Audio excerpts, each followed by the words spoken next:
sûr que dans on ne peut pas faire plus qu'une ou deux questions. Hein. Mais bon, c'est déjà bien. C'est déjà ça.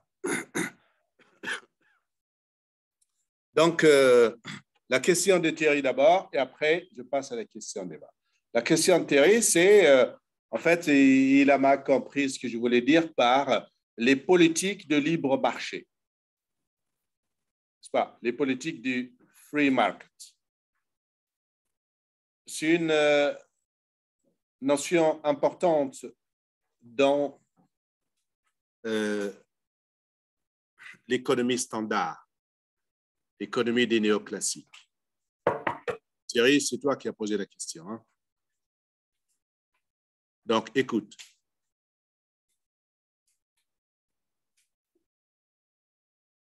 Les classiques, donc faites bien attention.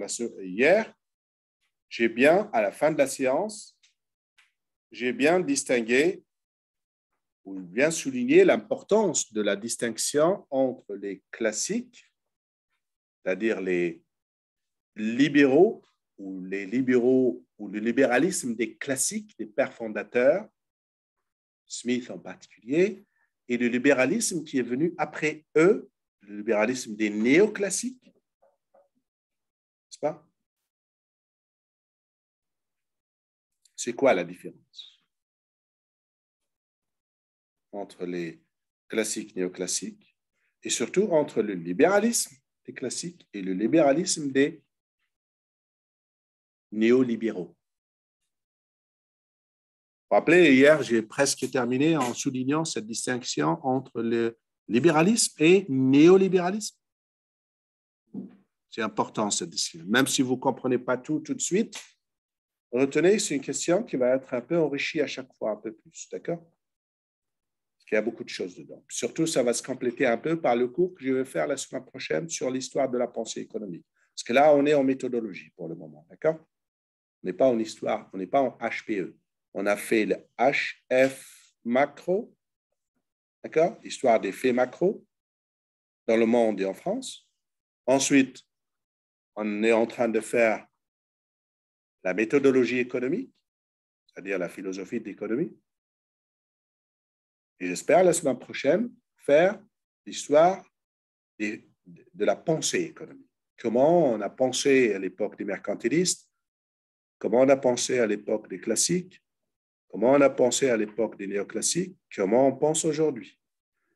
Et c'est un domaine, c'est un sujet très vaste qui prend plusieurs années si on veut, mais on va le torcher ça en quelques minutes, en 2 ou 3 heures, dans un but précis. Le fil conducteur du cours de la semaine prochaine, en histoire de la pensée, c'est uniquement de comprendre le glissement progressif des classiques jusqu'à aujourd'hui, jusqu'aux néolibéraux d'aujourd'hui, des notions importantes en économie que sont la valeur et les prix. N'est-ce pas? La valeur et les prix. Vous écouterez un peu l'enregistrement que je fais avec vos camarades, donc, où je parle un peu de cette question. Maintenant, là, je reviens à la question de Thierry sur les politiques de libre marché.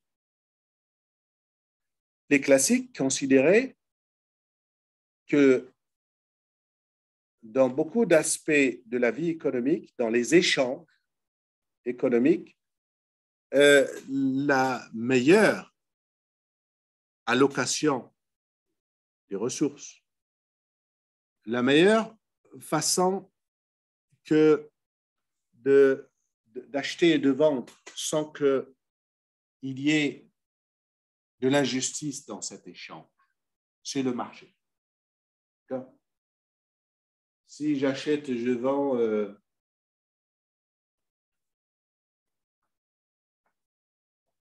en dehors du marché, c'est d'autres formes d'échange qui ne sont pas justes en économie. Ils donnent ils aboutissent à des allocations à des échanges qui sont non efficaces. Le marché, c'est l'institution par laquelle les échanges sont les plus efficaces et aboutissent à des situations optimales pour tous les participants à cet échange. On le comprend très facilement, ça, n'est-ce pas? On le comprend très, très facilement. Sauf que les classiques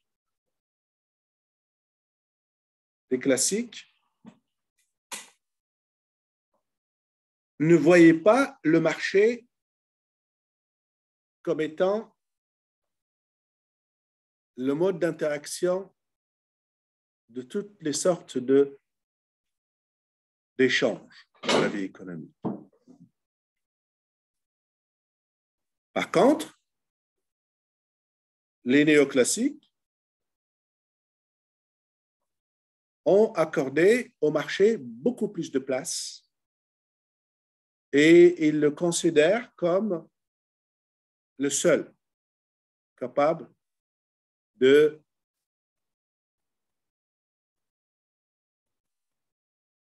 faire des allocations efficaces. Ça va rejoindre la question d'Eva tout à l'heure dans le petit cadran des 4 types de biens, où nous verrons que pour certains biens, ce n'est pas vrai. Le marché ne peut pas les régler.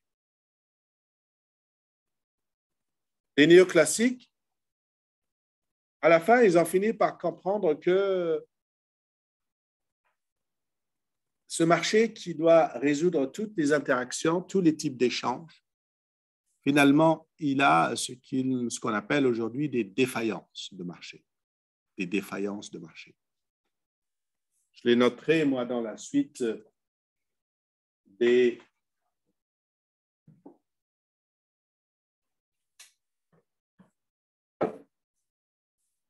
DDM. Si vous verrez dans mes notations, en cours dans les diapos, je les note DDM. Donc, pour revenir à la question de Thierry, la politique du libre marché, c'est qu'il faut, pour aboutir à des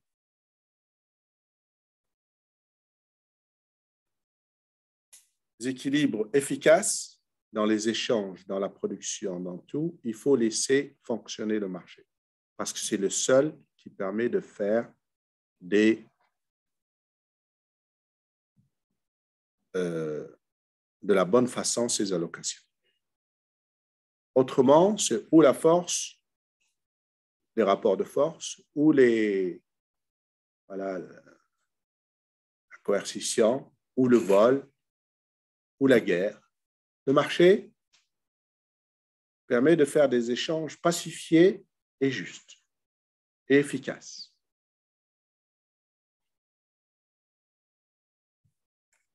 Donc, c'est quoi le marché libre?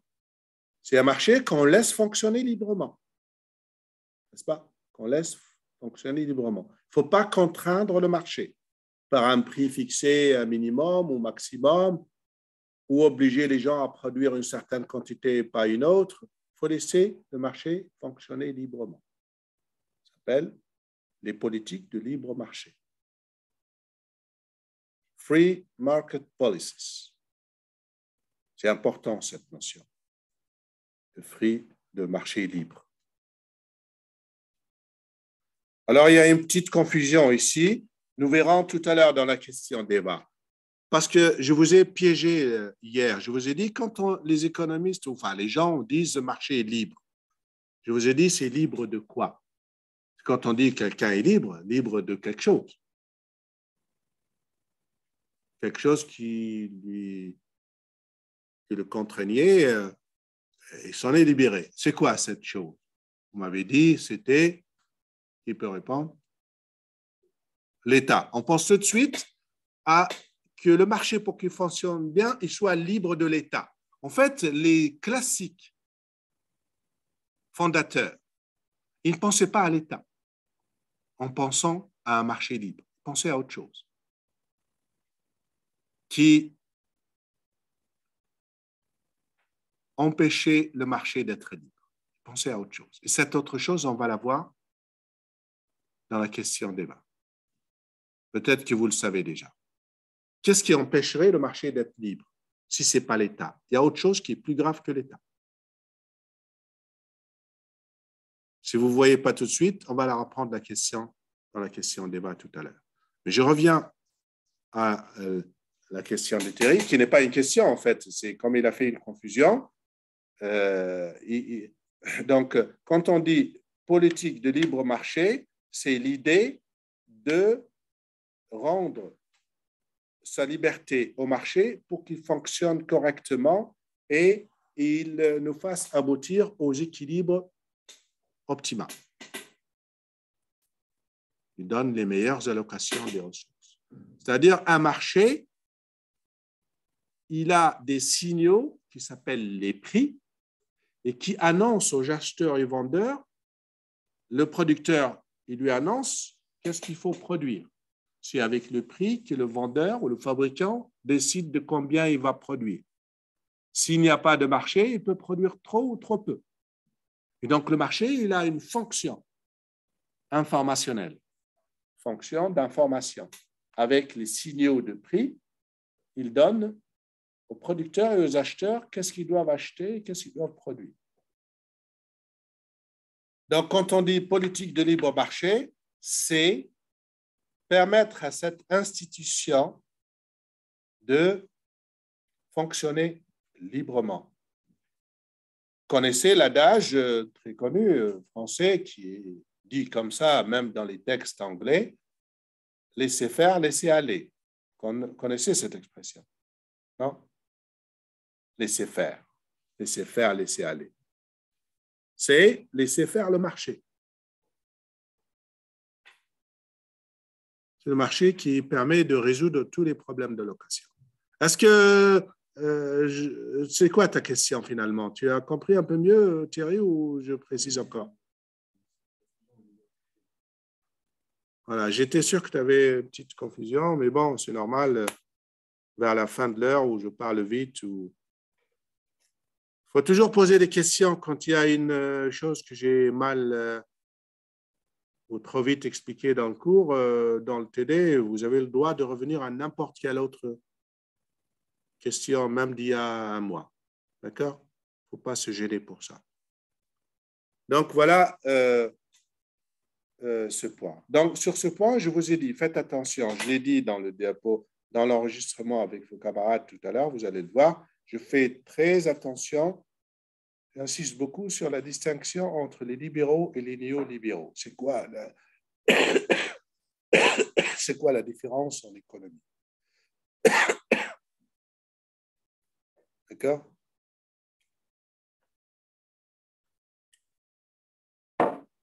Bon, je reviens à la question d'Eva. Rappelez-vous donc, quels sont les gens qui ont vu ces 4 biens au lycée? Qui d'autre? Levez la main assez haut pour voir. À peu près beaucoup de gens. Hein? Et donc, Eva, tu as fait SES ou non? Après, tu as fait quoi? Maths physique. Bonne idée. C'est pas mauvais comme idée. Tu en avais eu marre de SES? Je te comprends. OK. Donc, alors, qui est-ce qui peut me rappeler c'est quoi ces 4 biens? Alors, notez-le, cette distinction de cadran de 4 biens, il remonte à qui? Qui a eu l'idée de ces 4 biens? Un peu d'histoire comme ça.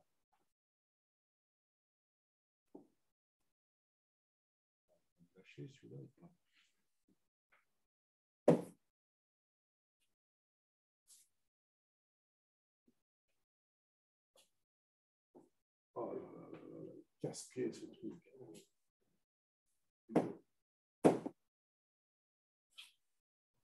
Toujours qu'ils fassent des trucs compliqués.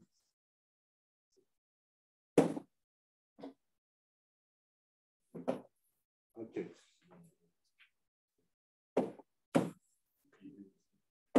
OK. Rappelez-vous ce petit tableau-là. Notez-le, ça remonte à Musgrave. Musgrave. On va le rencontrer plus tard, cet auteur-là. Musgrave. Musgrave.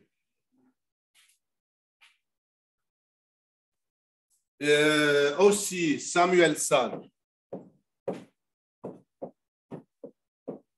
Surtout Samuelson, il a popularisé cette idée. Musgrave était l'un des qui ont développé un peu cette idée.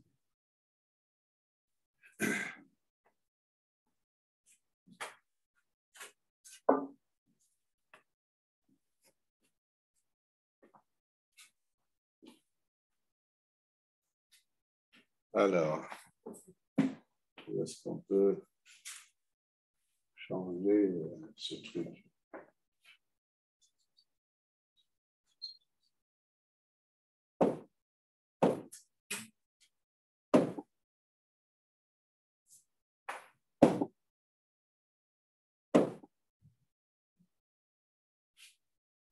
Alors, c'est une question compliquée.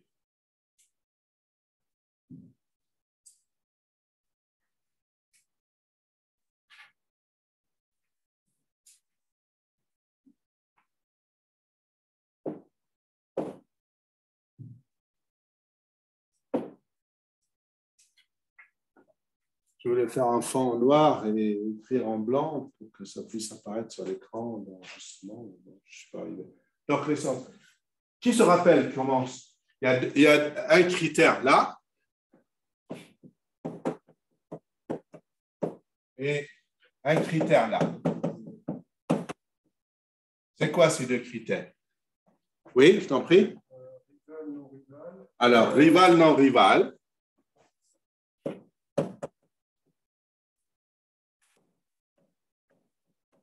Et l'autre? Excluable et non. Excluable, non excluable. Alors, on va expliquer ces deux trucs. Qu'est-ce que ça veut dire un bien rival? Oui. Chaque consommateur, si un consommateur consomme quelque chose, ça va réduire la consommation d'un autre consommateur. Voilà, quand un consommateur consomme un bien, ben, un autre consommateur ne peut pas disposer de ce même bien. D'accord? Pensez à une chose où si moi tu vois l'exemple du cinéma, si je rentre voir un film, ben, le film, je ne le consomme pas, en fait. Il reste là pour l'autre, il le voit aussi, celui qui vient après moi. Le film reste. Ce n'est pas un bien rival. Tu as compris? Par contre, si je mange un sandwich, ben, il n'est plus là pour un autre. Il peut acheter un autre sandwich, mais pas le même. Enlève ton masque. Mais la place de cinéma, quelqu'un ne peut pas prendre ma place. Non, le problème, on parle pas du siège, là, on parle du film. Voilà, ça dépend de quoi on parle. C'est ça, parce qu'il faut toujours faire attention à de quoi on parle. On parle du film. En tout cas, on ne parle pas du siège ou du ticket. Donc, un bien rival, un bien non rival. Ça veut dire que quand tu achètes un ordinateur, l'ordinateur, il est à toi, il n'est plus, quelqu'un d'autre ne peut plus l'acheter, ce même ordinateur.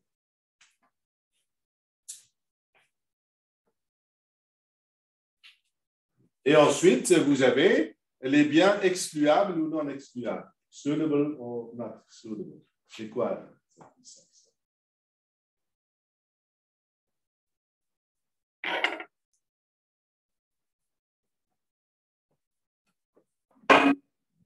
À ceux qui ont fait ça au lycée, essayez de vous rappeler.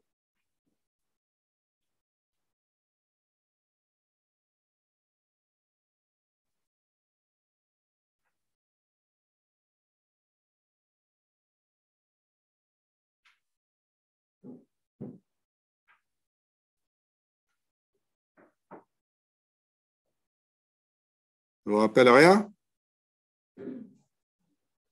Oui. Tout le monde n'a pas accès à ce bien. Et, par exemple, pour la propriété privée, c'est excluable. Non, la propriété privée, c'est pas un bien, c'est un principe.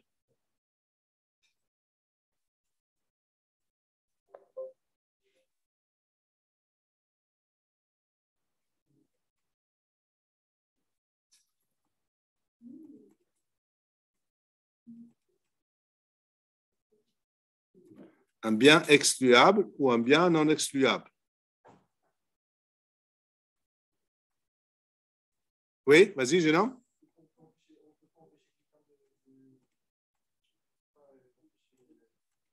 Quelqu'un d'en profiter. On peut interdire l'accès à quelqu'un ou non. Est-ce qu'il est possible? D'accord? Est-ce qu'il est possible d'exclure quelqu'un de la disposition de ce bien? Voilà ce que ça veut dire. D'accord? Bon, ce n'est pas clair pour vous tout de suite, hein, Eva, tu es bien d'accord avec moi. Ça ne dit pas tout ce qu'on vient de dire, mais je voulais juste tester si vos camarades se rappellent du principe. Et toi, plus tard, tu vas te rappeler de cette façon.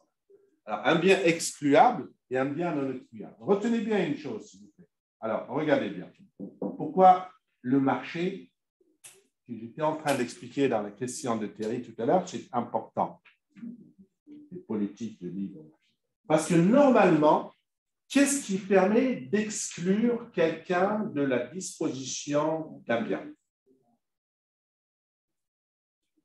Il met le prix ou il ne le met pas. D'accord? Qu'est-ce qui permet d'exclure quelqu'un? C'est le prix. Tu ne mets pas le prix, tu n'as pas le bien. Donc, le mode d'exclusion dans le marché, c'est le prix. Quand quelqu'un veut acheter cette voiture, le vendeur va lui dire « Tu es pauvre, toi, tu as ramené l'argent de quoi la payer, je ne te vends pas, tu es pauvre, tu n'arrives pas à cette voiture. » Tu ne peux pas. Tu mets le prix, tu as le bien. OK? C'est ça l'exclu. L'exclu. Hein? Je ne sais pas comment ça se dit en français. Hein? Non! Non, c'est pas l'exclusivité. C'est pas. Non. En anglais, on dit excludability. Excludability. C'est pas l'exclusion, mais c'est pas l'exclusivité. C'est qu'on peut exclure quelqu'un ou pas. C'est pas l'exclusion. L'excluabilité. C'est pas l'exclusivité. Est-ce qu'on peut exclure quelqu'un avec le prix ou pas? Eh bien, il y a des situations où on ne peut pas exclure quelqu'un qui mette ou qui ne mette pas le prix. On ne peut pas. D'accord? Prenons un exemple. C'est quoi l'exemple qu'on donne le plus classique pour comprendre ce critère d'excluabilité, lui? Quel cours? Hein? Ah oui, parce que tu me dis, je crois qu'en cours, je pensais à hier, moi. Je crois qu'en cours, qu'est-ce qu'il y a eu en cours? Il a dit que, par exemple, si une mairie elle organisait un feu d'artifice et qu'elle faisait payer l'entrée, il y avait des individus qui pouvaient se mettre plus loin sans payer et assister au feu d'artifice. Bon, ton prof, il a l'esprit tordu. Et il cherche à resquiller. Mais c'est des choses beaucoup plus simples. Beaucoup plus simples. Quand vous avez de la lumière, n'est-ce pas? La lumière, l'éclairage public, n'est-ce pas? Tout le monde en profite, non? Tu ne peux pas exclure quelqu'un qui passe dans cette rue, tu dis non, toi, ne profite pas de cette lumière. Tu ne peux pas l'exclure.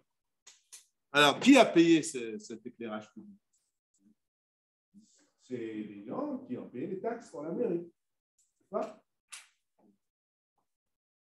Quand la lumière démarre, la rue est éclairée. Est-ce qu'après, tu peux dire à celui qui n'a pas payé les taxes, tu lui dis non, tu ne profites pas, tu ne peux pas. Tu peux l'exclure par le prix. C'est impossible. Donc, tu ne peux plus l'exclure. Par exemple, la défense nationale, elle défend tout le monde. On ne peut pas défendre quelques-uns et pas les autres dans le pays. Quels sont ces autres? Ceux qui n'ont pas payé les impôts. Ils vont être aussi, comment dire, défendu par la même armée qui est financée par nous tous. D'accord? Donc, c'est ça l'exclusivité. On peut ou on ne peut pas? Si on peut, c'est un bien, on va dire, normal, d'exclure quelqu'un par le prix. S'il n'est pas possible, ben, on dit que c'est un bien un peu bizarre, non excluable. Okay? Il y a beaucoup de biens comme ça. On va voir en détail. Ce qu'il faut retenir ici, c'est que dans la question, dans ce critère d'excluabilité, la chose importante, c'est qu'il faut se rappeler que le marché il apporte ce plus qui est le prix, qui permet d'exclure. Ça, c'est une chose importante. Parce que comme le marché est important, il faut dire pourquoi il est important. Il est important parce qu'il apporte non seulement de l'information qui contribue dans le prix. Quand tu vois le prix, tu dis, pour acheter ça, il faut que je travaille un peu plus. C'est important. Mais d'un autre côté, c'est ce qui permet d'exclure les gens ou de ne pas les exclure. Ça, c'est une chose. Troisième chose importante, ce à quoi a pensé votre camarade, en fait, le prof de mon camarade, c'est que pour les biens non excluables, apparaît un risque. Lequel? Le risque du passager clandestin. Et tu le savais? Oui. C'est pas rappelé. Bon, vous voyez que c'est toujours utile de rappeler les choses. C'est pour ça que Eva, en fait, ça a bien fait pour tes camarades qui se rappellent. En fait, pour toi, c'est dingue, mais pour eux aussi, presque. Donc, alors, comment se rappeler de tout ça? Parce qu'on peut très vite faire les biens, remplir les cases, et on n'a pas bien tout compris. Pourquoi bien comprendre les choses? C'est que se rappeler que le marché, voilà, au niveau de l'excluabilité,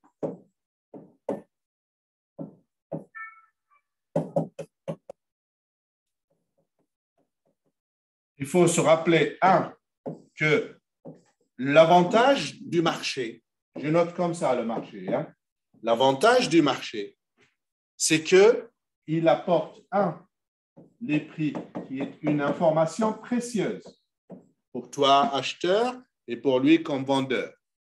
N'est-ce pas? Le marché, le prix, il est défini par un marché, il n'est défini par personne d'autre. C'est ça l'avantage du marché. Sa qualité, c'est qu'il fait émerger cette information qui est le prix, qui n'est décidé ni par le vendeur ni par l'acheteur. C'est une information extrêmement précieuse. C'est elle qui va dire à l'acheteur combien il peut acheter, combien il peut prétendre.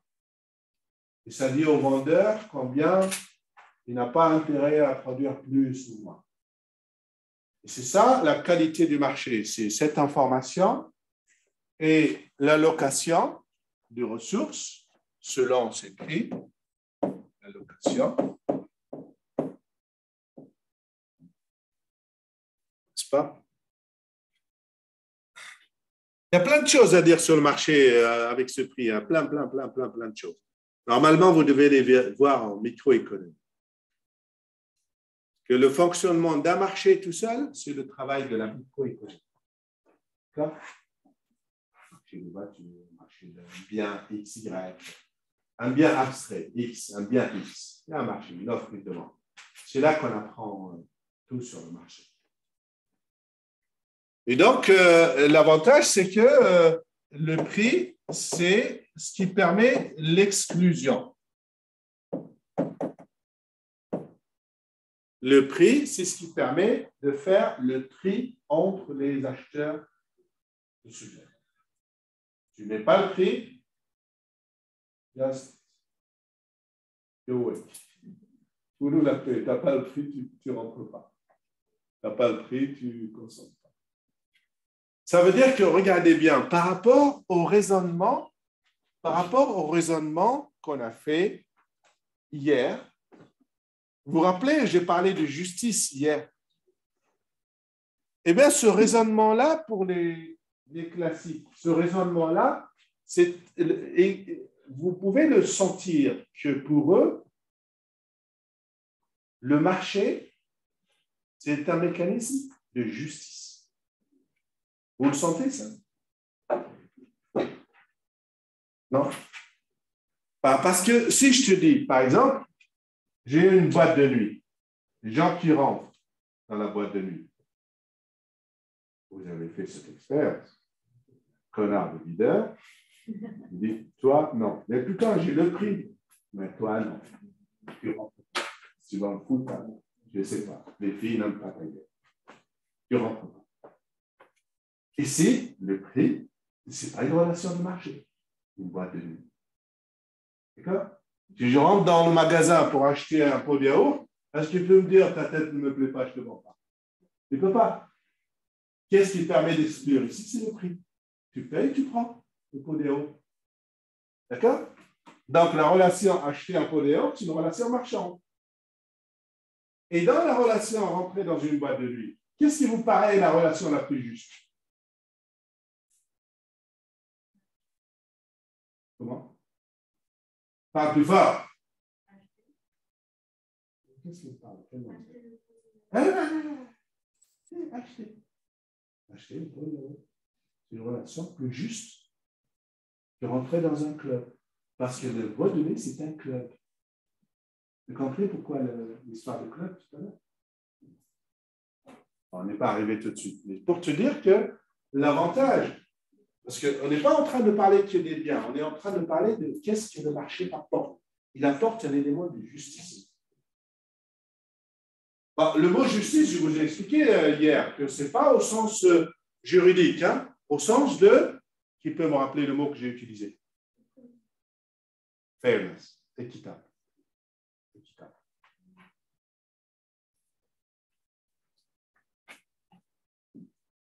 Donc,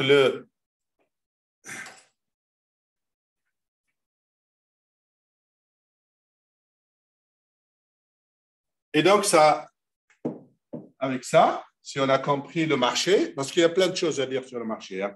Là, je suis en train d'aller vite. Normalement, c'est dans votre cours de micro, vous devez bien travailler la notion de marché. Qu'est-ce qu'il apporte? Quand j'ai dit l'allocation de ressources, c'est un mot, hein, encore. C'est 2 heures de travail, 3 heures de travail. Mais petit à petit. Deuxième point, c'est quand on a un bien non excluable, il y a un risque. C'est quoi le risque? C'est comme ça que je note ici. C'est quoi le risque de? Voilà. Passager clandestin. Ça s'appelle free rider. Free rider. Un passager clandestin.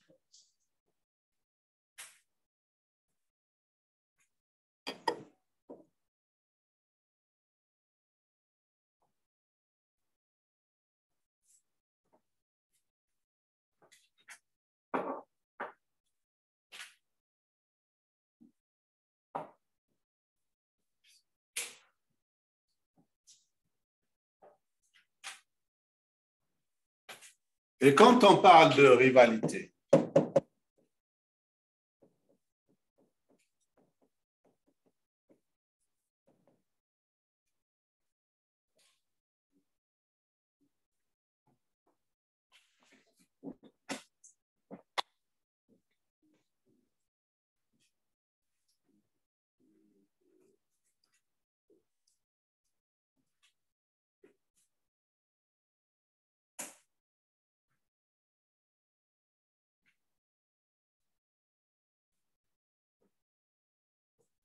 alors c'est quoi le problème que pose le bien rival, le bien non rival?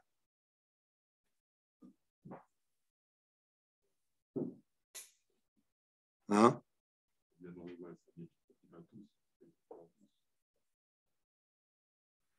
Le bien rival, il ne peut pas profiter à tous. Le non rival, il ne peut pas profiter à tous. Parce que comme a dit Eva tout à l'heure, si tu rentres voir un concert de musique ou tu rentres voir un film, à la porte d'entrée, tu es exclu par le ticket. Tu as le ticket, tu rentres, tu n'as pas le ticket, tu ne rentres pas. Donc, c'est un bien excluable. Mais est-ce qu'il est rival ou non rival? Quand celui qui a payé le ticket, il rentre regarder le film, le concert, écouter le concert de musique, il ne consomme pas. Il reste là toujours, même après lui, d'accord? D'accord? Quand tu vas voir un film, le film, il est là, même après toi. Aussi un nombre de places limitées, ça peut devenir rival. Oui, mais tu es toujours en train de parler des sièges. Moi, je parle du film. Ah, okay. C'est toujours la même chose, comme l'a fait la faute qui a fait les maths. Quand on parle, prenons par exemple la télévision par câble. Je ne sais pas si ça existe. Avant, c'était l'exemple type. Bon. Donc, on a dit un film, comme on a dit tout à l'heure. Qu'est-ce qu'il y a d'autre? Voilà, c'est... Bon, il y a plein de choses pour lesquelles on rentre dans un club de tennis, par exemple. D'accord? On rentrer dans un club. On est juste limité par la surface. On ne peut pas dépasser un certain nombre de personnes. Et sinon, quand tu rentres jouer, tu ne prends pas la place d'un autre. Il en reste pour l'autre. Sauf si le tennis club, avec le Covid, il ne faut pas aller plus de 100 personnes. Autrement, on ne peut pas, le bien n'est pas rival. Quand tu le consommes, tu ne détruis pas ce que l'autre va posséder. Il en reste. Le problème de la rivalité, c'est uniquement la capacité de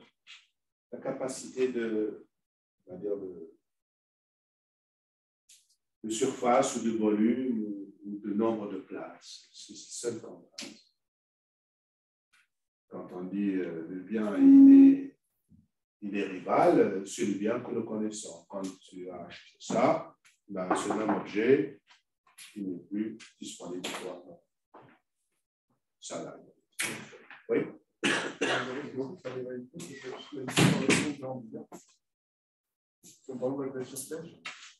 pas. La rivalité, ça peut être aussi une autre conséquence.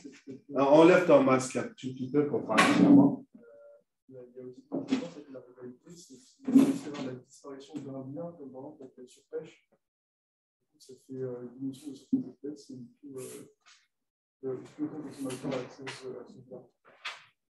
Voilà. C'est un autre exemple.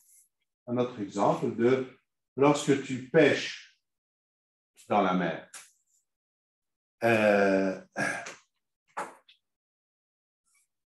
Est-ce qu'on peut empêcher quelqu'un de pêcher? On ne peut pas. Mais est-ce que le bien qui est la pêche ou le poisson, est-ce qu'il est un bien rival ou non rival? Il est rival. Pourquoi? Ça diminue la consommation. Voilà. Parce que le poisson que tu as pêché, ben, il n'est plus là pour avoir pêché. Alors pourquoi on parle de cet exemple de pêche? Parce que si les consommateurs consomment plus que ce que ce bien produit, que la quantité est disponible. Ça va faire disparaître ce bien-là. Voilà. En fait, l'idée, c'est de dire que si on fait de la surpêche, c'est quoi la surpêche? C'est pêcher plus que? Non, c'est pas ça. La surpêche, c'est quoi? Pas pêcher plus qu'il y en a. C'est pêcher plus que? Voilà, plus que la reproduction. Parce que si tu pêches beaucoup et que tu ne dépasses pas le cycle de reproduction des poissons, c'est pas grave. Si tu pêches tellement que tu ne laisses pas le temps aux poissons de se reproduire, bah, tu diminues petit à petit jusqu'à faire disparaître les espèces. D'accord? Alors, pourquoi je parle de ça? Parce que dans Rival, je ne vais pas développer tous les bienfaits du marché. Je vais juste, comme ici, il y a un risque. C'est quoi le risque ici?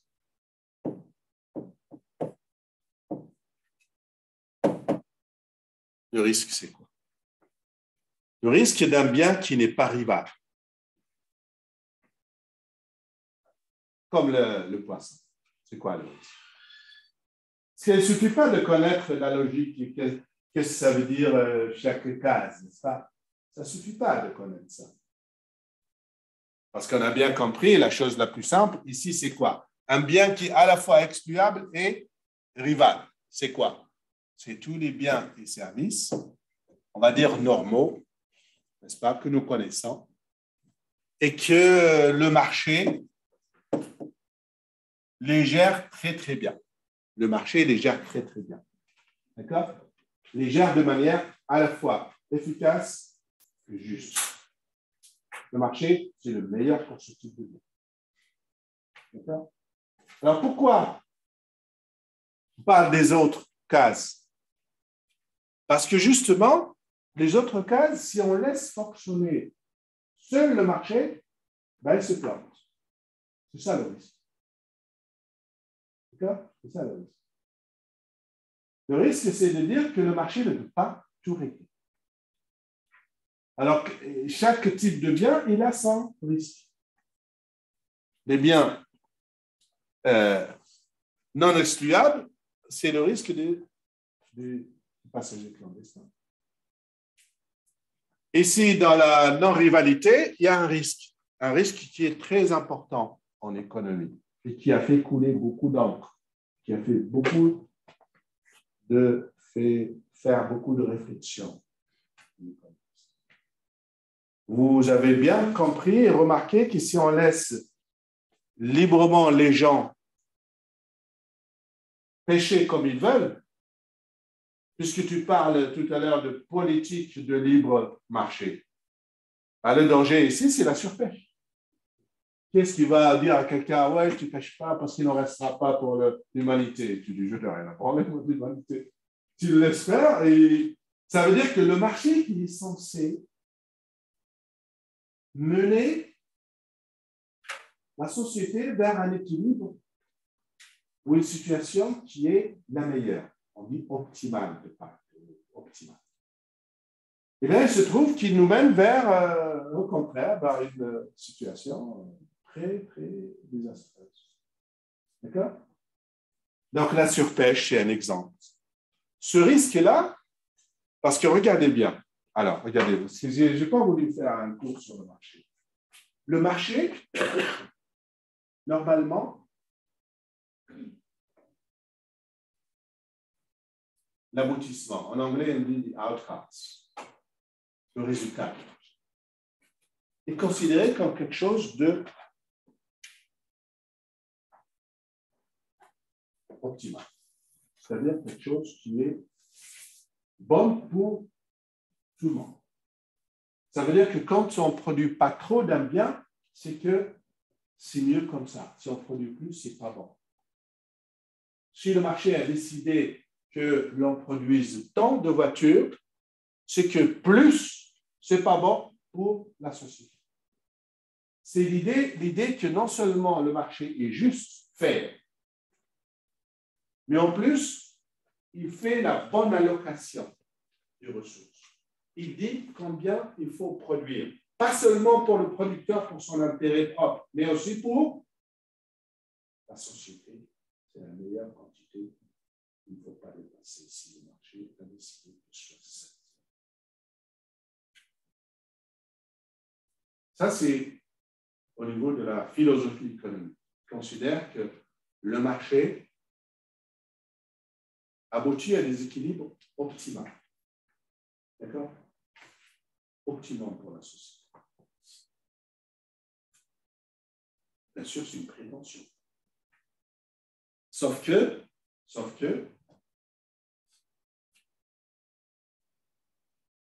les situations qui ne sont pas la première case. La première case. Où est-ce qu'il est? Il peut revenir ce truc-là? Je ne sais pas comment.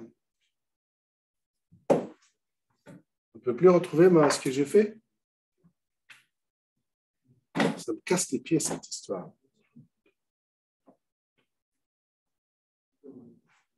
Je ne sais plus si je peux retrouver mon...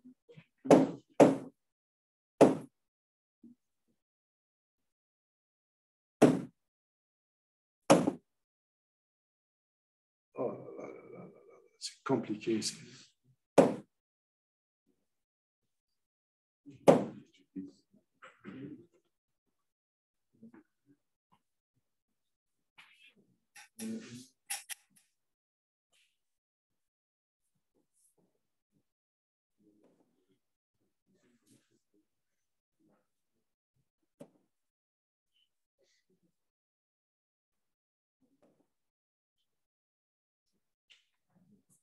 Ça m'énerve, ce truc.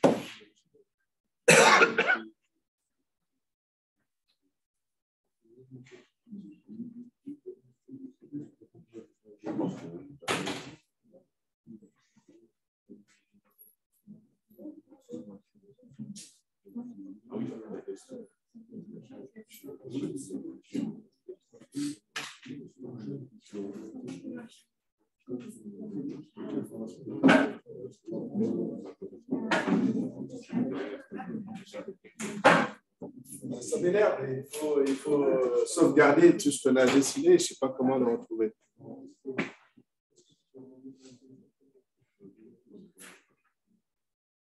Ah, il va me lâcher, lui, ou pas?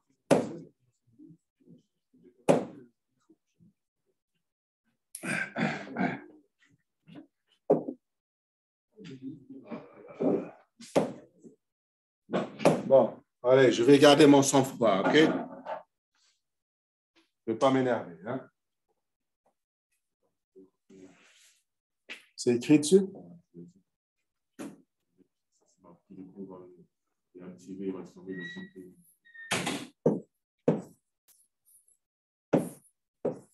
En tout cas, on a dit qu'ici, les biens qui sont à la fois rivaux et excluables sont des biens que nous connaissons, les biens et services que le marché peut régler complètement, sans problème.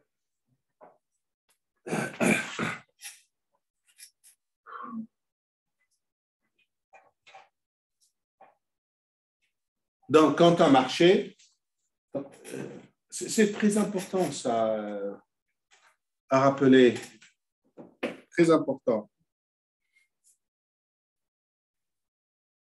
que les économistes prétendent que les allocations faites par le marché, c'est ce qui est bon pour la société. Si on ne produit pas plus, c'est qu'il ne fallait pas produire plus.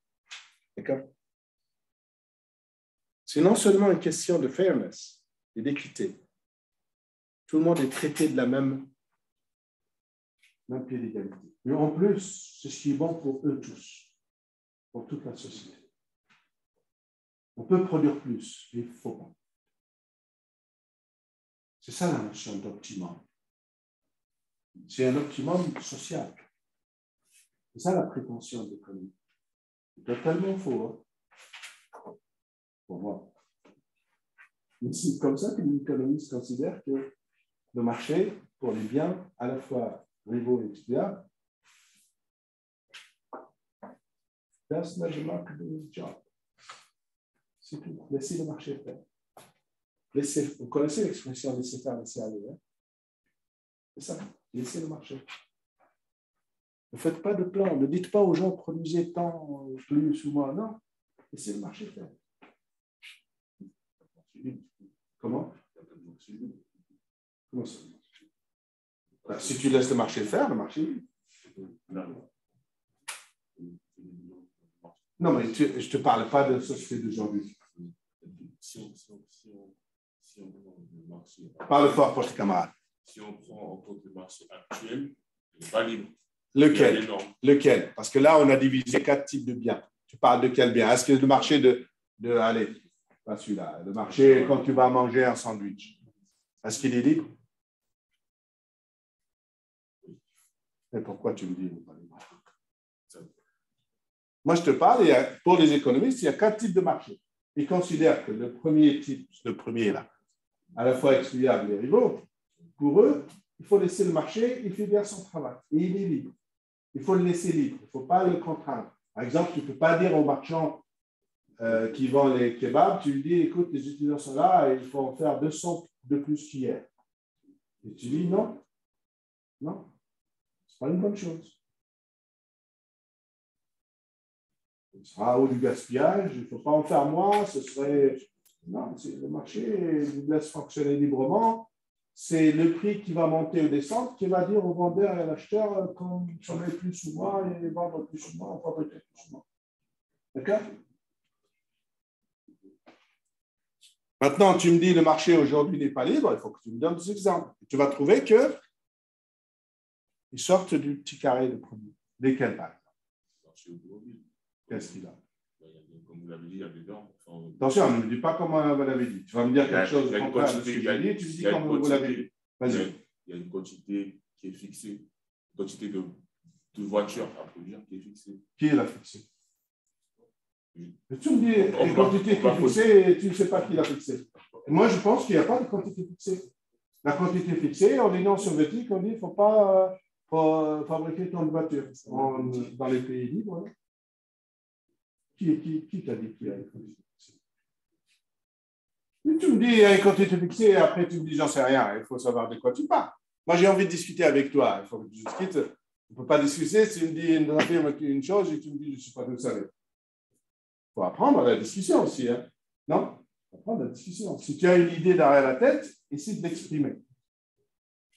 Quels sont les marchés? Je te laisse la question, tu réfléchis. Quand tu trouves ce que tu as envie de dire, tu me le dis et puis on prendra ton idée. Je ne veux pas te frustrer. Effectivement, il y a des marchés qui ne sont pas libres, mais ce n'est pas ce à quoi tu penses. Donc, les marchés qui sont là, qui sont non rivaux et qui sont excluables. Dans les marchés non rivaux, ça veut dire qu'on ne peut pas empêcher quelqu'un de consommer, de pêcher, par exemple. Dans ce cas-là, il y a le risque qui ne se trouve pas dans ce cas-là.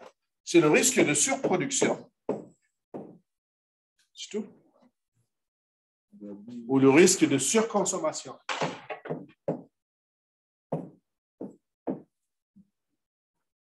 C'est un risque très, très grave. Pourquoi? Parce que quand c'est un produit qui est dans la première case, ce risque n'existe pas. Il n'existe pas, ce risque. Ça veut dire que dans les autres cas, si on laisse fonctionner le marché, si on laisse les gens libres, ils nous mènent vers la catastrophe. C'est un risque très important.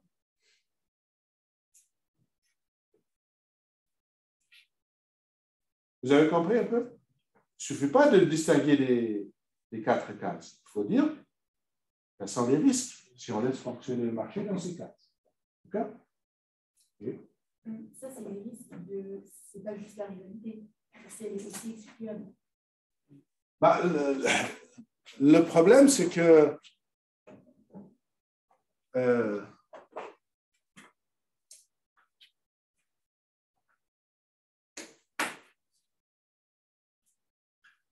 quand on prend la pêche, par exemple, la pêche,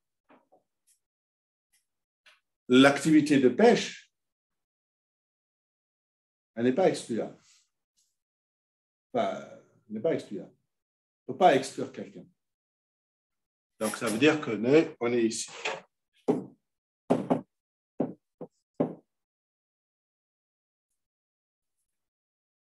Et est-ce qu'elle est rivale? Elle est rivale. Donc, on est là. Donc, ici, c'est la pêche. La pêche implique risque de surproduction ou surconsommation. D'accord?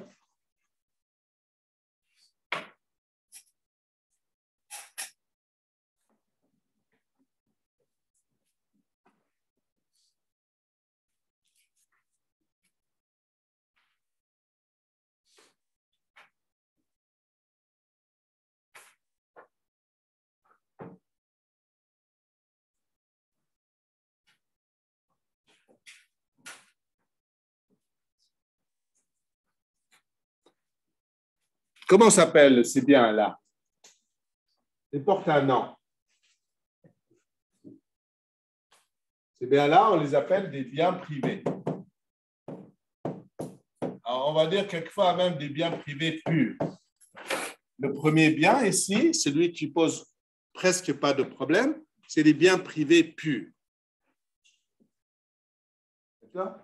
Ils ne posent pas beaucoup de problèmes. On verra qu'ils en posent quand même. Ils en posent quand même. On verra.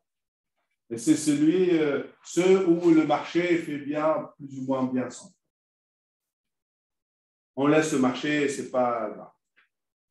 Par contre, les deuxièmes biens qui sont là, on les appelle comment ces biens-là? Oui? Les biens communs.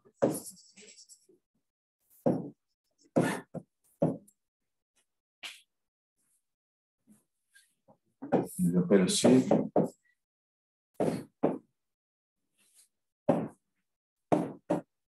commons. Bien commun. Commons. OK?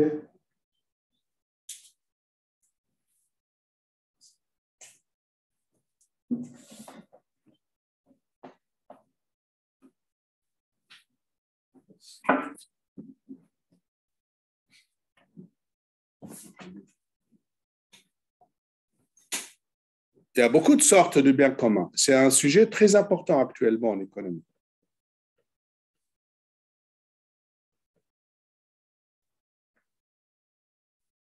On reviendra à cette question dans quelques instants.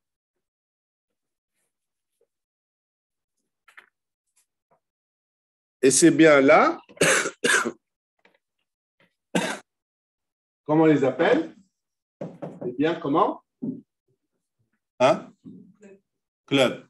Parce qu'il y a d'autres noms des fois pour ces mêmes biens. Plus fort? Non, le bien commun, c'est l'autre case. Bien commun, c'est la deuxième case. La troisième case, c'est des biens club. Pourquoi on parle de biens club? Je crois qu'il porte un autre nom encore, je ne sais plus lequel. Hein? Pourquoi on parle de biens club? C'est un peu l'exemple du cinéma que tu as vu tout à l'heure. Hein? Parle fort. Non, c'est pas, c'est plusieurs personnes. Oui? C'est un accès limité, mais tout le monde peut consommer. La consommation ne diminuera pas si tout le monde consomme. Voilà, voilà. L'accès peut être limité, donc c'est excluable.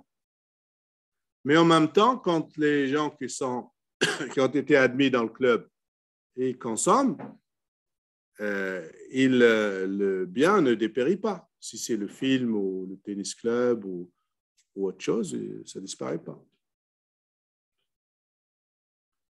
Alors, je ne sais pas, quand j'ai dit tout à l'heure la télévision par câble, mais si je prends un truc, si j'ai bien compris, parce que moi, je ne regarde jamais la télé. Netflix, il faut payer, non? Il faut être membre du club. C'est bien ça. Eh bien, quand toi, tu consommes, il y a un autre derrière toi qui vient consommer. Il trouve la même quantité de films, non? Il n'y aura pas de baisse de quantité de films. Parce qu'il y a beaucoup de gens qui sont connectés. Il en reste pour tout le monde. Donc, c'est un bien qui n'est pas rival, mais qui est excluable par le ticket d'entrée, l'abonnement. Tout ce qui est bien abonnement.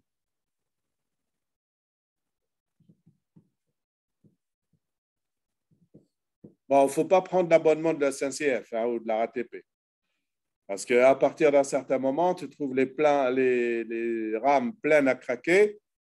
Tu dis, je ne veux plus prendre mon abonnement, ça ne marche plus, je prends une voiture. Là, c'est autre chose. Et ensuite, vous avez ce bien-là. Ça s'appelle le bien public. Vous connaissez la chanson de Bon public, non? Ça vous dit rien? Georges Brassens. Ce qui suis là encore. Franchement, on ne vit pas dans la même époque, vous et moi. Vous ne connaissez pas Georges Brassens? Que de noms. Ouais, très bien.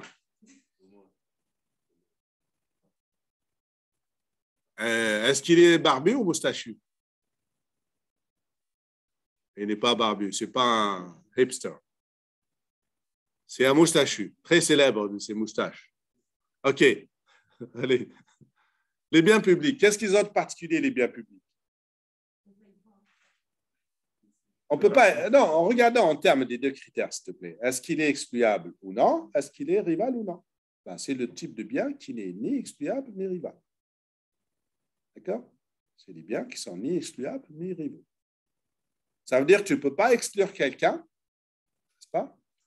Par un prix ou autre. Et tu ne peux pas. Et puis, ce n'est pas rival. Quand il y en a pour tout le monde. Comme j'ai parlé de la défense nationale, par exemple.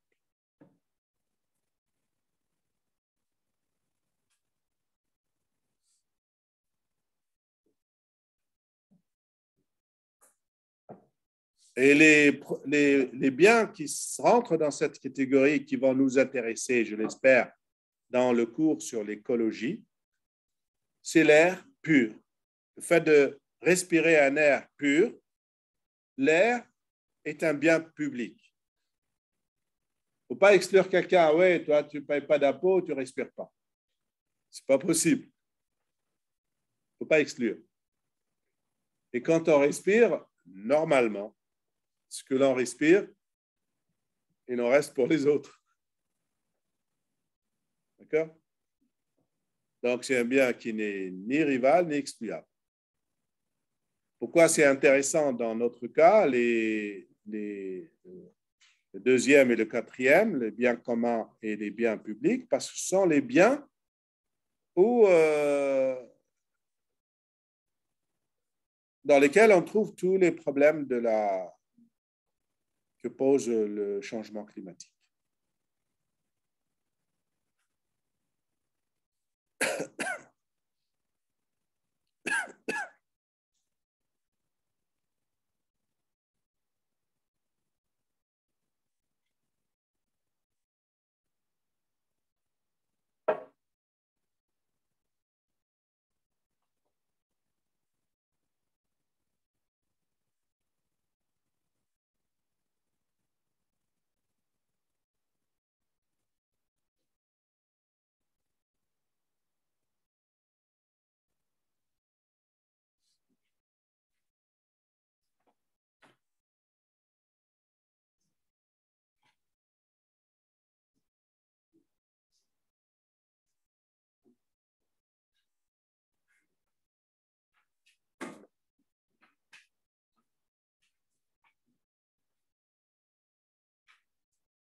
Et bien, tu as compris tout ça? Attention, hein, c'est un petit aperçu. Il y a plein de choses encore. Donc, comprenez bien, s'il vous plaît. Chaque fois qu'on présente quelque chose, même si elle n'est pas nouvelle pour vous, il faut comprendre que ce n'est qu'une porte d'entrée dans un thème très large. Les gens qui s'intéressent à l'écologie, problèmes sociaux, tas d'autres sujets qui peuvent intéresser les jeunes, sachez que ça, c'est juste une entrée en matière. Après, il y a plein de choses qu'on peut utiliser là-dedans.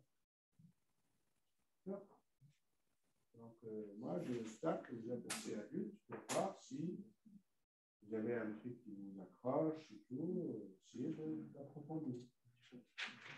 Non, c'est scolaire ce qu'on vient de faire. C'est scolaire.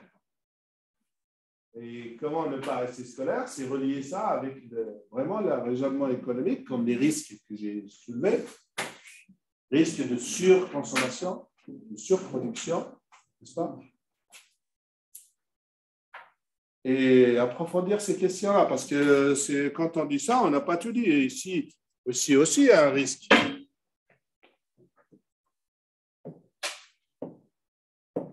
Il y a un autre risque ici, même dans les biens qui sont normaux. Qui est-ce qui peut me montrer un risque là-dedans? Parce que tu ne suis pas.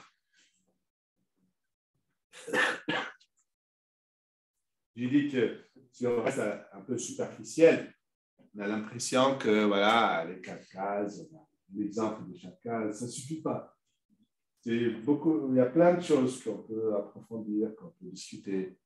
Et que surtout, quand on regarde comment le marché, on le laisse fonctionner tout seul, normalement, il aboutit à des situations, bonnes situations, à la fois équitables, on va dire optimales, et tout ça. Et que le marché n'arrive pas à régler correctement les 3 autres. D'accord? Et dans les 3 autres, il faut essayer de trouver quel type de solution. Donc, vous imaginez bien que l'État doit intervenir quelque part. On ne sait pas exactement comment. OK. Il faut approfondir un peu plus. Mais d'un autre côté, si on a compris qu'il y a un risque ici de surconsommation, n'est-ce pas, ou surproduction, d'accord? Ça ne veut pas dire qu'il n'y a pas de risque ici si on veut approfondir les choses. Il y a un risque ici aussi. Hein. Si on laisse fonctionner le marché, il y a un risque. Même beaucoup de risques.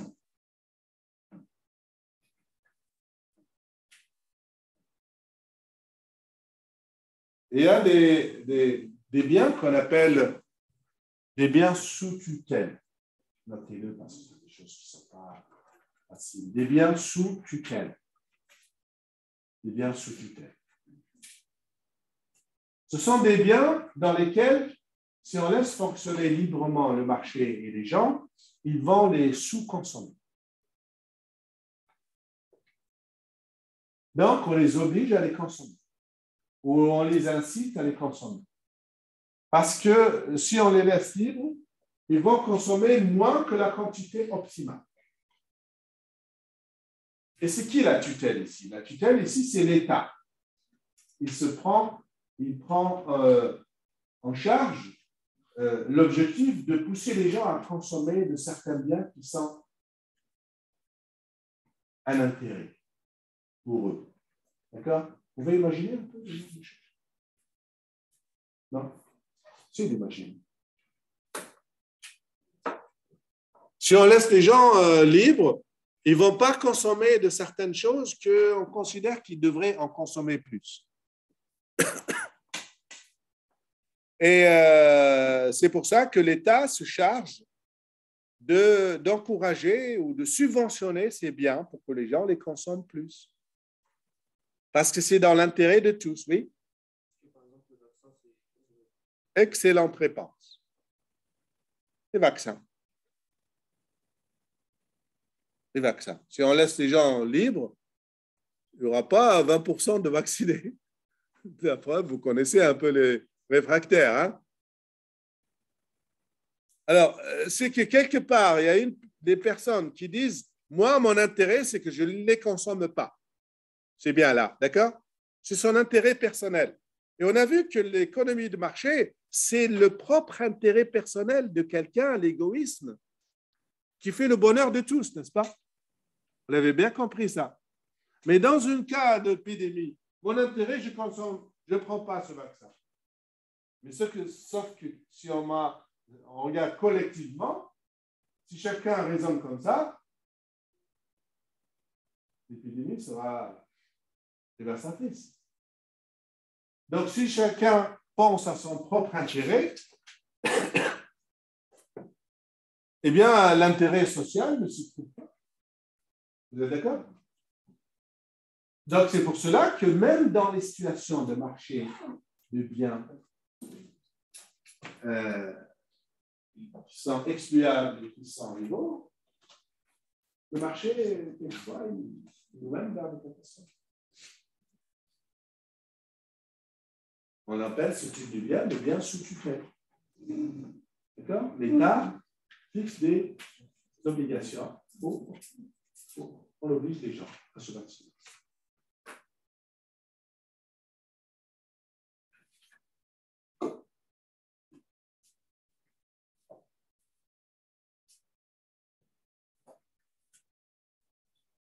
Alors maintenant, oui, vous voulez dire quelque chose?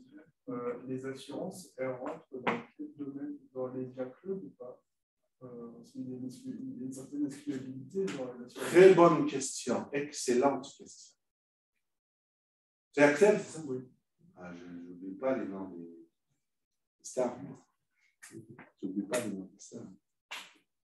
Ces stars-là, quand ils ont un sale vote comme examen, je triche.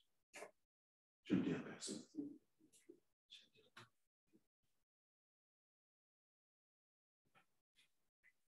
Je triche. Hein? Non, c'est une excellente question. Excellente question. Excellentissime question. Et je suis certain qu'on ne peut pas l'aborder aujourd'hui, mais je vais me rappeler quand est-ce qu'on va la développer. C'est une bonne question. Regardez, prendre une... j'étais où? Non, mais je n'ai pas fini le truc où j'étais. Sur les biens sous tutelle, et après je reviens à la question d'accès. Okay? Les biens sous tutelle, donc si on laisse les gens libres, ils ne vont pas consommer la quantité optimale qui serait bonne pour la société. Et donc l'État se charge de ou obliger ou inciter ou subventionner ce type de bien pour que les gens consomment la quantité au moins proche de l'optimal.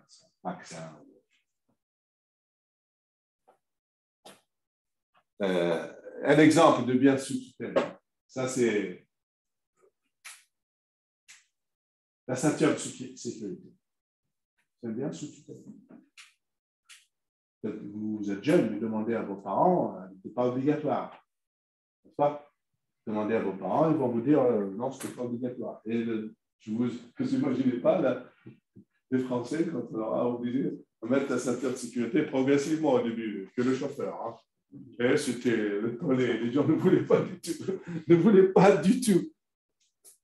Mais ça se voit statistiquement. Mettre la ceinture de sécurité, les accidents mortels ont chuté. Pas de mystère. Donc, si chacun pour soi, ils disent non, mais attends, vous savez, dans des pays comme le mien, en Tunisie, tu arrêtes un taxi, tu rentres, tu mets, le réflexe, je viens de Paris, tu mets la ceinture, on regarde. Ça veut dire que je vends du mal, c'est ça? Ça veut dire que je ne suis pas un bon conducteur? Allez, tu ouvres la porte et descends, connard. Tu me prends pour un. Je ne sais pas conduire, c'est ça que tu veux dire, tu mets la ceinture. Non, excusez-moi, je descends, il n'y a pas de problème. Il est vexé dans son honneur, il est touché dans son honneur. Je vous assure qu'en France, c'était pareil les premières fois. C'était pareil. C'était pareil. Les gens ne l'admettaient pas. Et pourtant, ça se voit statistiquement. On a mis la ceinture, nombre de cas mortels, des accidents, a baissé, a chuté fortement. Ça te fait marrer parce que tu as certainement une expérience comme ça. Il ne faut pas s'étonner. Même dans les pays développés, tu sais, en France, on a eu du mal. Tu sais, qui a inventé la ceinture de sécurité? C'est un arabe. C'est étonnant, hein? Un arabe puisse penser comme ça.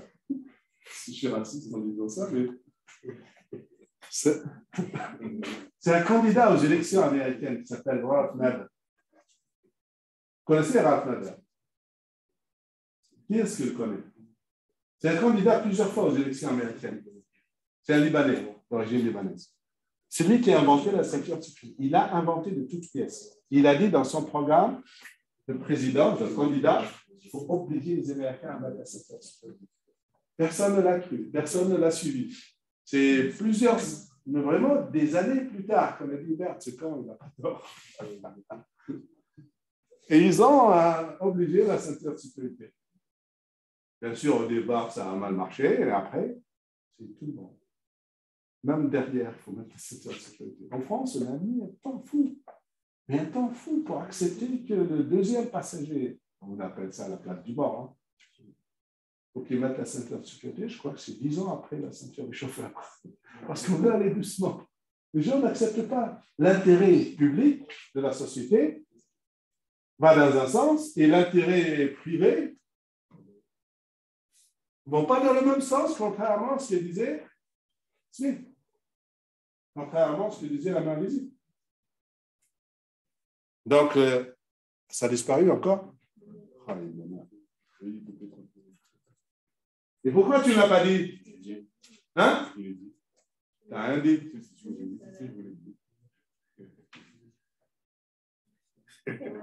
n'as rien dit. Ouais, donc, qu'est-ce que je disais? Ceinture de sécurité, c'est un autre bien. Donc, voilà, là, on a un problème de sous-consommation. Les biens sous tutelle, si on laisse les gens libres, ils les sous-consomment. Au lieu de, comme la pêche, ils les surconsomment, ils les sous-consomment. Oui. Aussi, comme exemple, pour les biens sous tutelle, mais aussi la cigarette avec le pack qui était cassé. Mais sauf que là, on n'est jamais arrivé à la bonne solution. On n'est jamais arrivé à faire quoi que ce soit. On a mis des photos dégueulasses, ça tue, ça merde, ça. Ah, rien à faire. Pourquoi il y a un problème là? Hein? Non.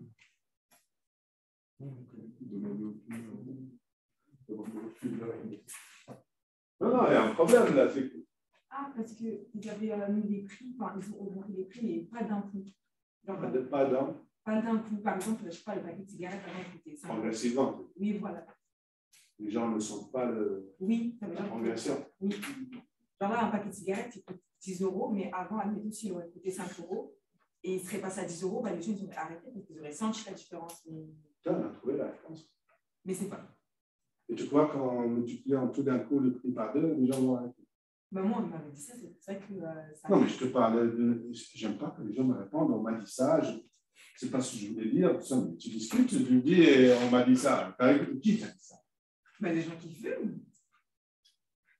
Mais... Et les gens qui fument, ils ne savent pas ce qu'ils fument déjà. C'est quelqu'un qui fume qui t'a dit que si on double d'un seul coup, j'arrête de fumer. Et tu l'as cru. Non, mais elle est malade. She's crazy. Ouais, moi, avec. Discute comme scientifiquement. Ne dis pas les gens qui fument. Les gens qui fument, ils ne savent pas ce qu'ils font. C'est des malades. C'est des tarés.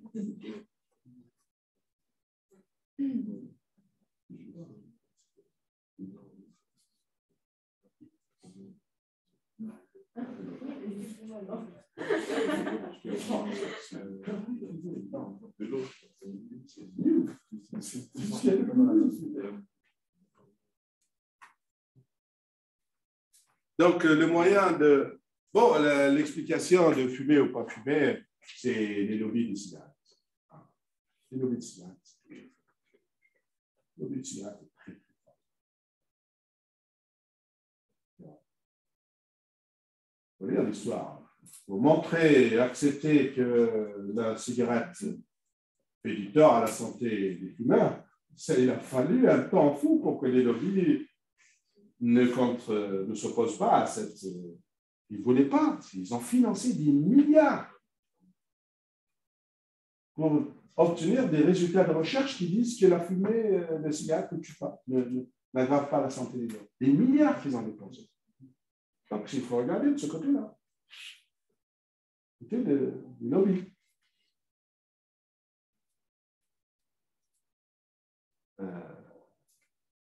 Donc, là, au contraire, c'est un risque de, je ne dis pas de surconsommation, parce qu'il ne devrait même pas y avoir de consommation. Il ne devrait même pas y avoir de consommation. Mais vous avez, par contre, la réponse des économistes libéraux, voilà, néolibéraux, par exemple. Ils défendaient qu'on vende librement la drogue et le cigarette. La liberté. Parce qu'ils mettent, au-delà de l'équité, la justice, la location, l'optimalité, ils mettent la liberté au-dessus. Quelqu'un qui veut se faire du mal à sa santé peut le vivre. Hier, je vous ai parlé d'un courant de pensée à la fois économique et politique qui s'appelle les libertariens aux États-Unis. Vous vous rappelez, j'ai parlé de ça? C'est eux qui défendent ça. Les libertariens. Bon, si vous êtes intéressé par ces choses-là, regardez, il y a beaucoup de choses à apprendre là-dessus. Donc,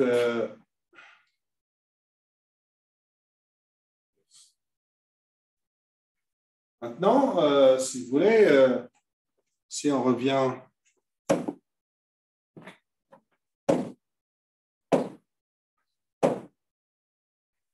encore à notre tableau, ne me dis pas quand tu vas s'éteindre. Hein? Ne me le dis pas. Hein? Je n'ai pas besoin de toi.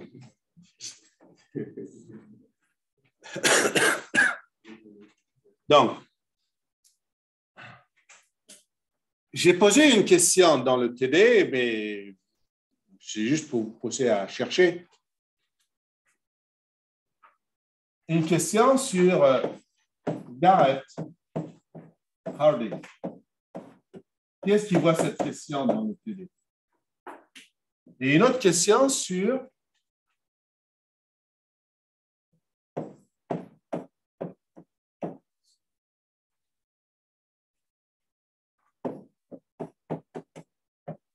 ça veut dire quelque chose, sinon, là? Dans le TD, j'ai mis sinon. C'est quelle question, s'il te plaît? Je ne me rappelle plus. Par la fin. Bon, je ne fallait pas que tu rallumes, mais bon.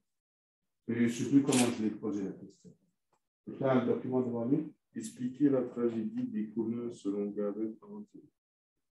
Voilà, expliquer. C'est un phénomène très célèbre en économie. La tragédie des communs. Commons tragedy. C'est quelqu'un qui s'appelle Garrett Harding qui a popularisé ce truc. Vous avez entendu parler de ça ici? Hein? Oui. Toujours. J'ai entendu, mais j'ai oublié. L'essentiel, c'est que j'ai entendu. C'est déjà ça. Hein? Il a entendu. C'est déjà pas mal. Et par contre, vous n'entendez pas parler de Ostman. Hein? Vous devrez. Les filles, vous devrez normalement. Pourquoi? Vous devrez. Les filles surtout. Vous en connaissez beaucoup de prix Nobel femmes en économie? Qu'est-ce qui peut me citer un prix Nobel femme en économie? Elle, c'est la première femme prix Nobel. Oui, c'est intéressant. C'est un peu bien intéressant. Et la deuxième prix Nobel femme, c'est qui? La seule. Il n'y a que 2 prix Nobel femmes dans l'histoire de l'économie. Il a trouvé ça Internet. Esther Duflo, c'est qui? C'est une Française. Vous entendez parler d'elle? Bon, je vais être méchant. Hein? Je vais être méchant. C'est son mari. On va être mauvaise. On se fait entre nous. C'est son mari.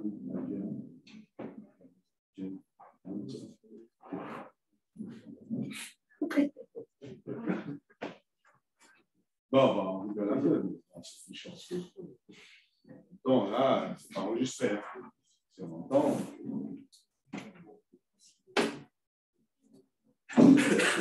Donc, Elina Ostrom,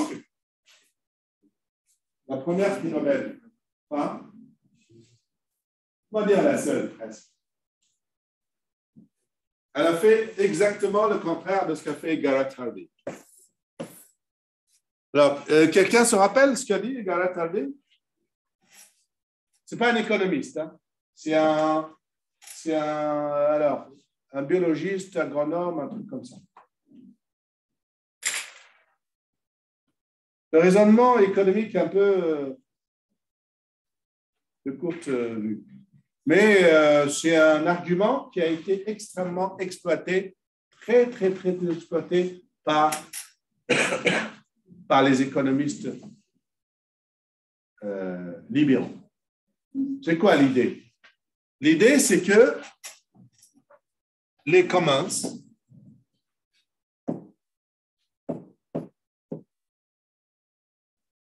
comme ils ont ce risque, lequel le risque des commons, c'est quoi le risque de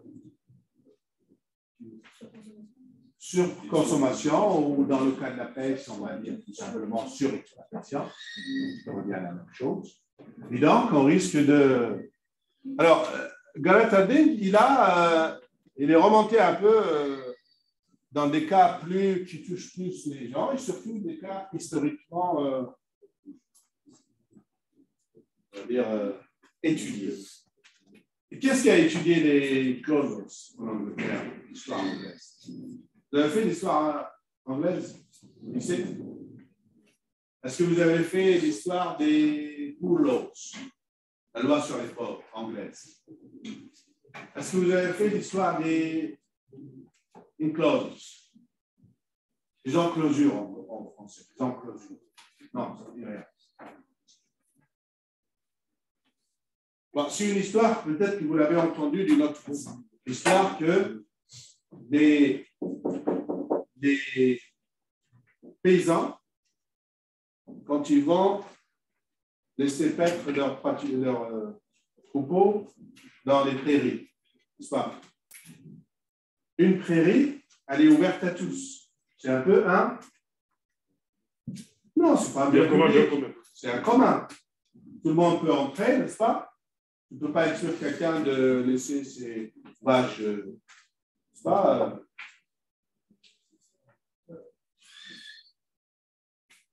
Voilà, être dans la prairie.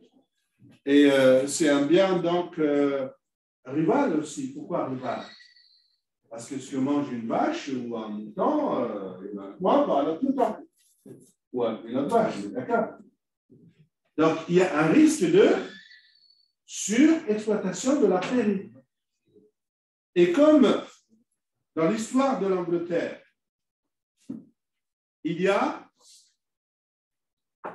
de graves déperditions des prairies à cause de cette disponibilité de tous de laisser paître leur troupeau dans la prairie. Donc, il y a eu des disparitions de prairies parce qu'ils ont été surexploités. D'accord? Donc, ça a été mauvais pour tout le monde.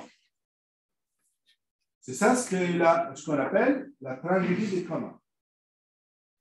C'est une tragédie sociale. Pourquoi? Parce que les gens, après les paysans, il n'y a plus de prairies, ils partent dans les villes, ils sont chômeurs, l'exode rural que vous connaissez. Ça a été bien observé à certaines époques en Angleterre. Ça. L'époque, c'est vos camarades il y a quelques années, ils ont étudié les enclosures, ils ont étudié... C'est quoi les enclosures?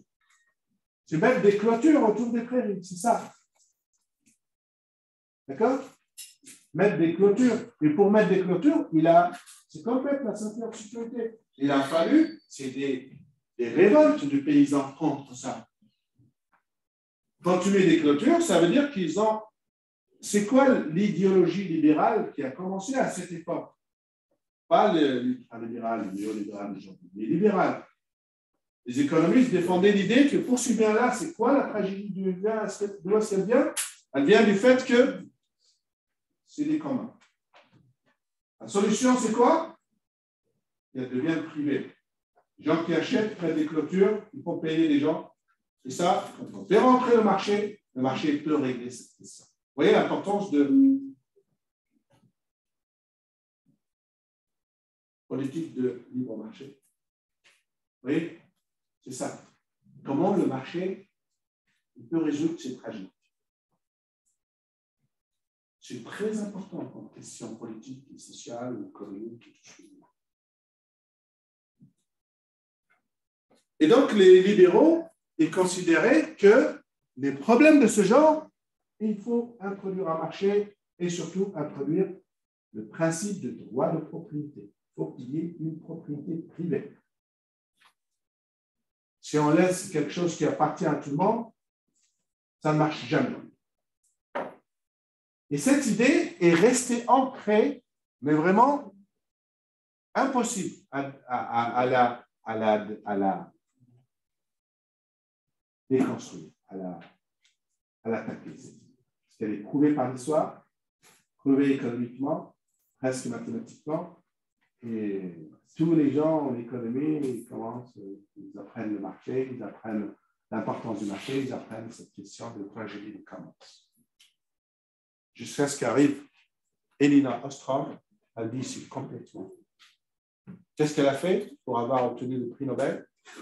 Elle a montré que historiquement, il a toujours existé des communs qui étaient bien gérés et qui étaient gérés mieux que par le marché. Et que, sauf qu'il y avait des règles que même les pays, surtout les pays en voie de développement, en Afrique, en Asie, et même dans les pays développés à une certaine époque, beaucoup de biens communs étaient gérés correctement sans qu'il y ait aucun marché. Avec des preuves, des statistiques, des démonstrations. C'est ce qu'on appelle la tragédie des non-communs. Ça, c'est la popularité.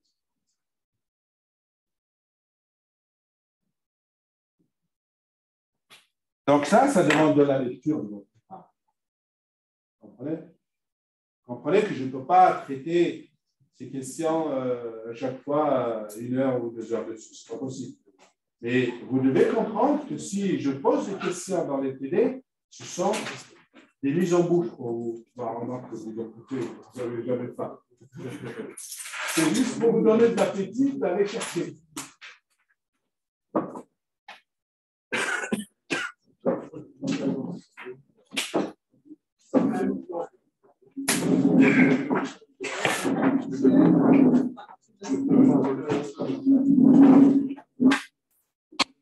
Bon, j'espère que vous avez bien entendu quand je m'étais éloigné de l'écran.